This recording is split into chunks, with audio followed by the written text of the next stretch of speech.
Early time.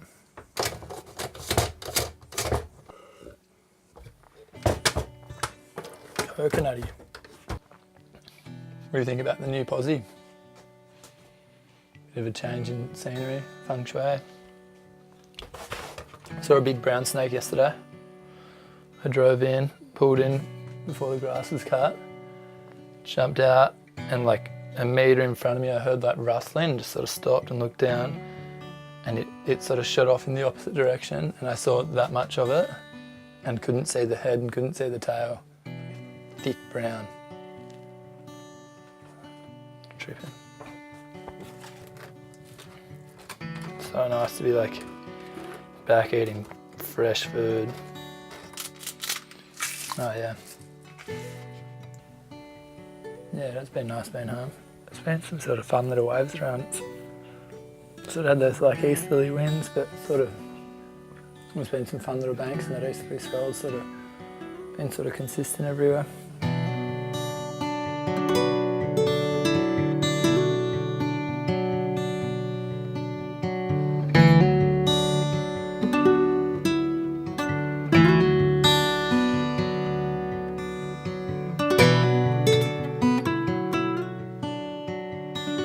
It was really cool to be able to travel with Laurie.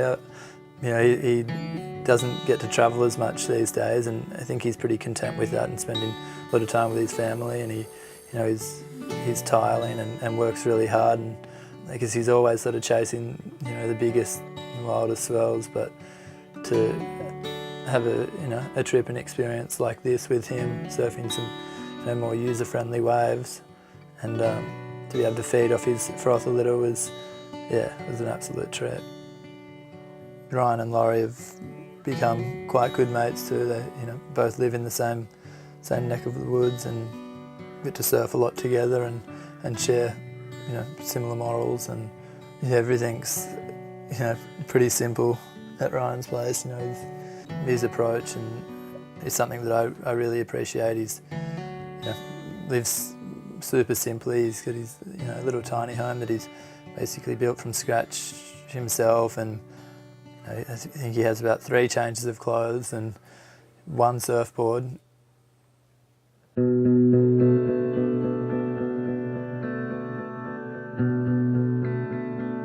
Never have been really drawn to the cold, but Ryan sort of tends to gravitate to colder climates each year to sort of test suits and take a bit of time out.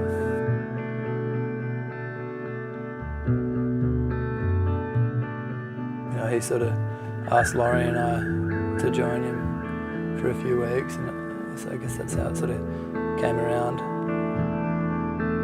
It was cool to be a part of the trip with them.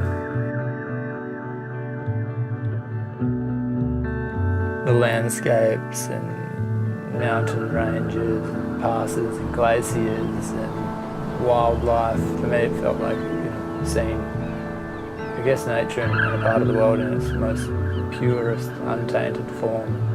It was pretty incredible. It's an experience that I won't ever forget.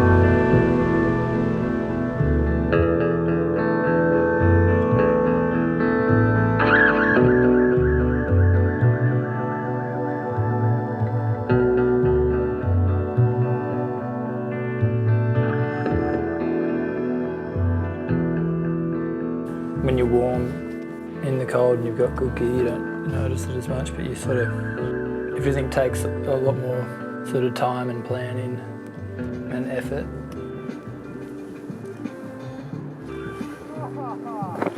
Anyone see that one?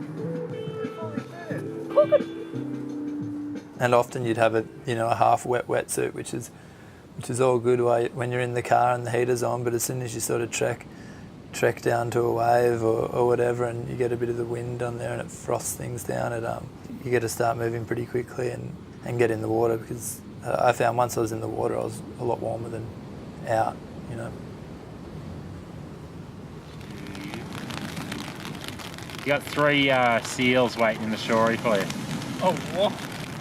Just staring at it. Yeah. Laurie just hasn't stopped looking at the seal, that's all. Oh, I'm not worried about the seals anymore. I wouldn't imagine Laws to be scared of too much, considering the size of the waves that he surfs and all, but we had a couple of curious horny seals that put the heebie-jeebies up in. It was pretty comical.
We sort of spent the first days down the south, and we got up to the north and the highlands and that area, and it was, you know, pretty much a whiteout. They'd had a huge dump of snow just before we'd got there, and you know, the beaches and cliffs and mountains and everything were just totally thick and, you know, beautiful powdery snow.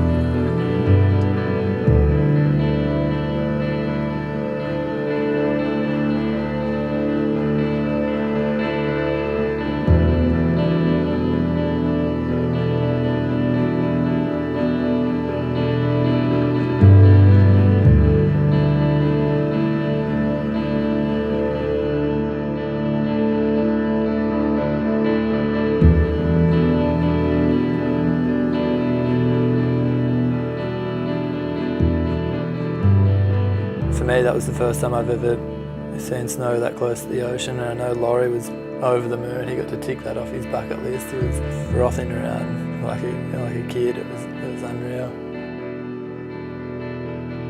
All the elements make for, I guess, a deeper adventure and experience, you know. And finding places is definitely more challenging, and the waves that you get aren't necessarily better, but when you do find them, the reward's a lot sweeter.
spend so much time sort of driving around, looking out at the ocean and checking the surf and getting ready, and you're paddling out and duck diving, and you sort of get out there and you're sitting on your board and you look back at the land and the coastline. You're sort of surrounded by this incredible landscape and, you know, mountains and rocks and snow and seals, and there's sort of a whole abundance of things going on, and all these different elements come together. It makes it pretty surreal.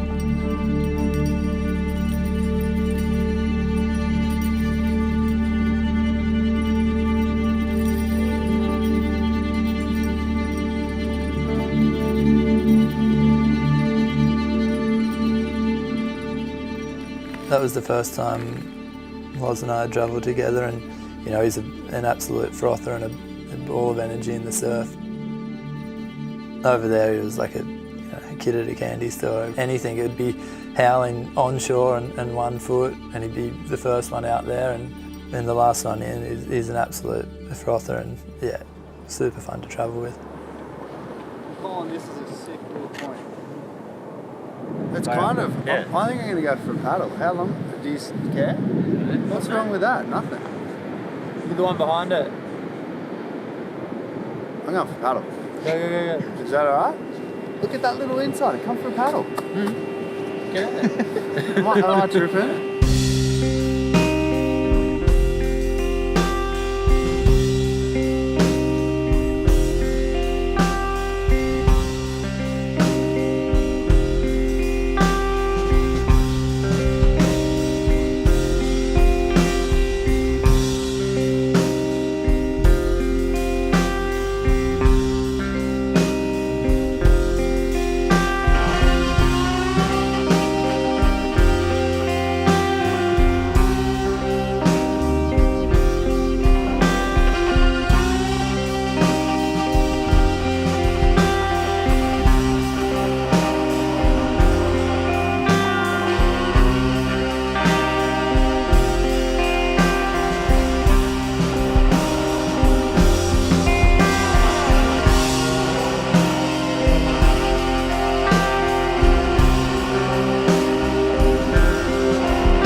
I feel like, you know, not even 20 years ago, there just wasn't the equipment to be able to surf in conditions like this. It really opens the door and gives you the opportunity to sort of explore sort of outside the box. And that in itself is pretty special, I think.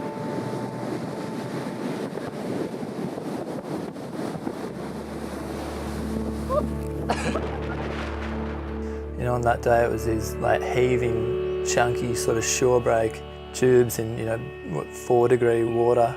When we first checked it, it was absolutely cooking. It looked similar to some sort of French or Mexican beach break, and by the time we got out there, the tide was running out and everything changed pretty quick, and it turned into this sort of closey beach break and rips and all sorts of things going on and icebergs floating around. It was pretty treacherous.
Coastlines and landscapes and mountain ranges and passes, you know, it was all so wild and mesmerising, you know, even, you know, the days that we didn't find waves, and we were just as content sort of driving around the countryside, taking in all the sights and looking in and around all the nooks and crannies. It was a pretty incredible experience.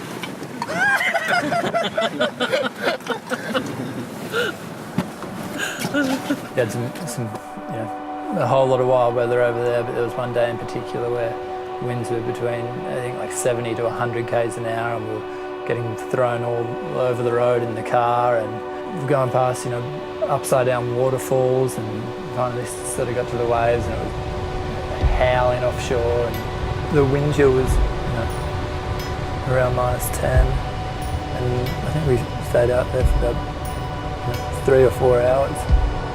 It was pretty challenging conditions. There was a lot of paddling and heaps of wipeouts, and I definitely don't think I've ever surfed in conditions that windy. I mean, you know, the waves were really chunky too, so there was a whole lot of elements going on. You know, the water's cold and it's misty, and you're paddling into waves and you can barely even see further than 2 feet in front of you, and the whole, you know, surfing a wave that you've never surfed before out there, just Laurie and I, and, you know, you're sort of getting blown out to sea and don't really know where you're sitting in the lineup. Yeah, it was all a pretty wild feeling.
so nice to be in the water, you know, sharing waves with just a couple of friends in a place that you've never been, surfing a wave that you've never surfed.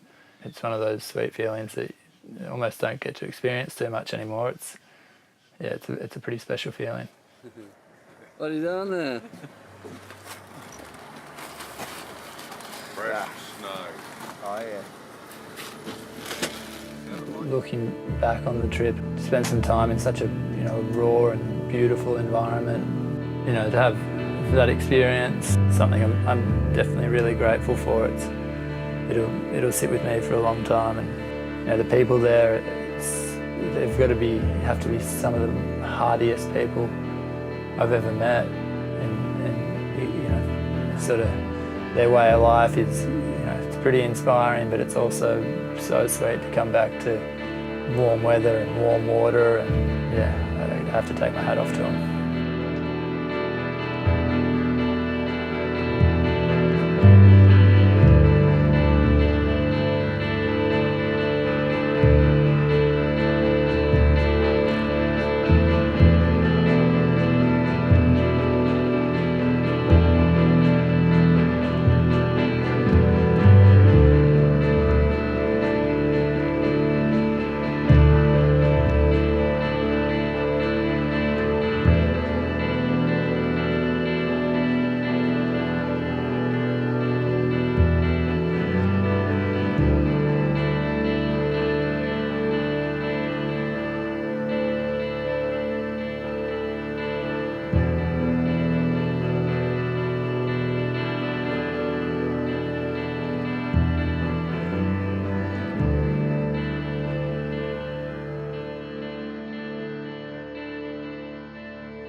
Have you seen the massive buildings reach towards the sun?